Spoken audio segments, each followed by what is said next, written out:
It was quite a spicy time, but we've got some really great people when it comes to technical compliance. You're listening to 15M Mastering, a show that empowers you with insights from the leading iGaming experts to enhance your personal or business performance.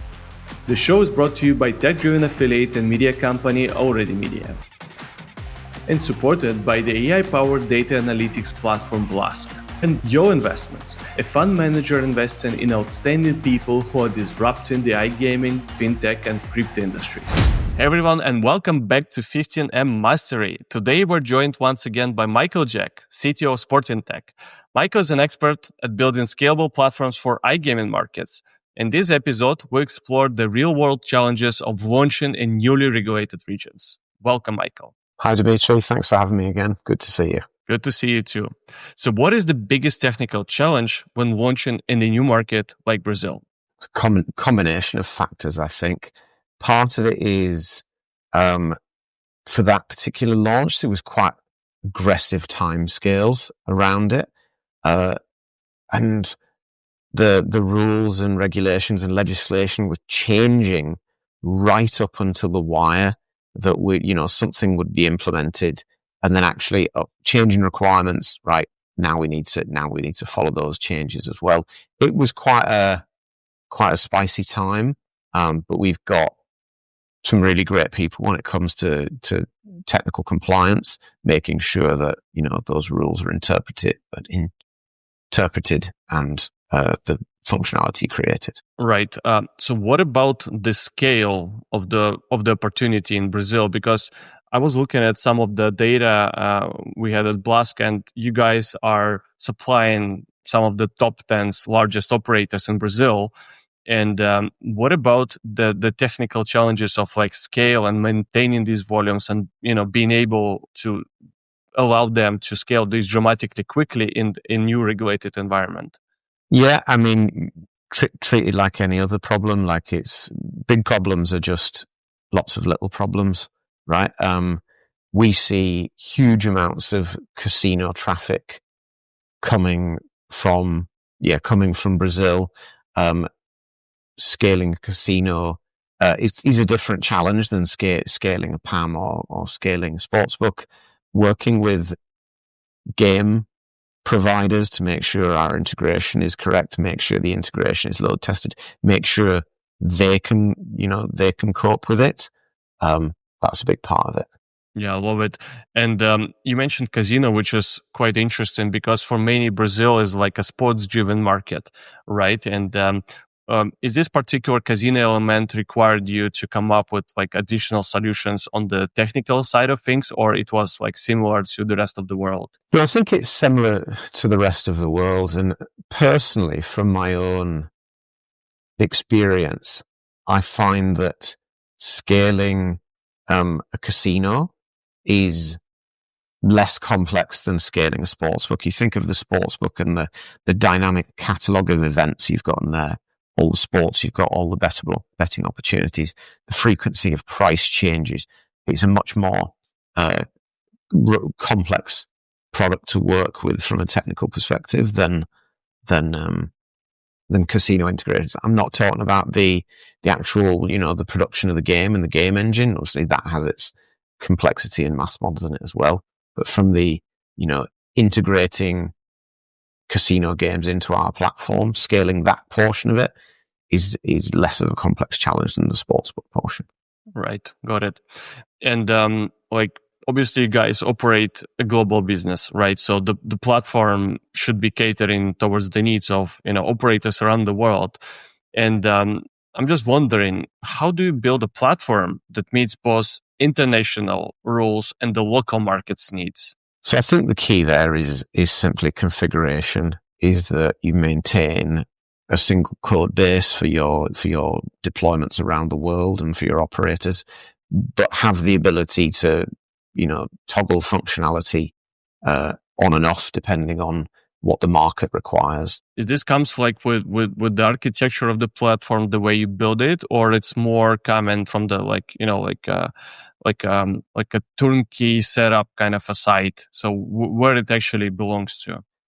So it's less architecture, and it's just a bit of a mentality when you implement new functionality, you implement it in a way that it's it's possible to feature toggle it on and off. If we're talking about the markets overall, right? Many divide them into like tiers, right? So from the tiering perspective, like are these tiers are also similar from the tech point of view? Because previously you mentioned about, the servers, about, the third party solutions you guys are using to be able to, decrease the latency of the product, decrease, the loading times, etc. So when it comes down to like localization of your tech, is this the same across all the territories, or you really need to pay attention in some specific regions of the world? You need to pay specific regions of the world because like bandwidth requirements or bandwidth availability differs around the world. Even if you think about the handset, not everybody in certain jurisdictions have the latest iPhone. They may be operating on a much lower screen resolution, much lower bandwidth device. The cell networks they're connected to may well be congested, and as a result, that influences how you develop. How you work with technology. You need to cater for the market. You don't want to roll out really rich requirement solution to somewhere where the infrastructure doesn't necessarily cater for it. Got it. So can you maybe talk a little bit more about what like exact and what kind of systems will let your platform, operate in these markets without losing the speed or performance? Putting content as close to the user as possible. But that's quite an industry. Like that's a common thing to do, is to use a content delivery network to make sure the content is as close to the end user as is feasible. But then at the same time, for certain markets, developing low bandwidth, low resolution alternative solutions. Is this the same for the tech? So you talked about the content, but the platform itself, many people call it wrapper. So as for the wrapper, so do you really need to implement any additional techniques to be able to load it faster in specific markets, or like as you said, like rescale the code, or maybe come up with mobile apps against the web? So are there any techniques like this as well? When I mention content delivery network, that is not just about content. Like that's a technical solution. It's having the content deployed geographically near to the player. And how do you stay compliant, with the countries where the rules are keep changing? Like you mentioned, Brazil, for example, or being able to technically cater the needs of like European jurisdictions, which are all probably outdated. Also, like how do you stay compliant with all these rules? We have a team dedicated to technical compliance, to constantly reviewing changes in regulations, upcoming change in regulations, or this piece of legislation is headed to the Senate in this, jurisdiction, and making sure we're on top of the developments there, consulting with local experts, sometimes consulting with risk lawyers in jurisdictions to say, like, to get clarification on interpretation of how things are written. It is a full-time job to stay, compliant in the ever-changing world of regulated markets. So there is a saying that regulation and legislation pushing innovation and technology is back. Do you agree with this saying, or is this like the opposite? I mean, I can see that interpretation in the traditional sense, but some of it is about interpretation of those rules and regulations and finding, but it may well be that those regulations force you to innovate, that forces you to rethink and find a different approach to doing something. Bonusing is often a particular topic where it's restricted by certain, jurisdiction, but then it's okay. Let's find a way of, being able to market, but still stay within the rules of the the regulations. Yeah, sounds right. Let's talk a little bit more about entering new markets from the operator point of view. What do operators often miss from the technical point of view when they enter a new market? I have found that there is often an assumption that all responsibility lies on the platform provider and that there's nothing for them to do internally. And that is seldom the case.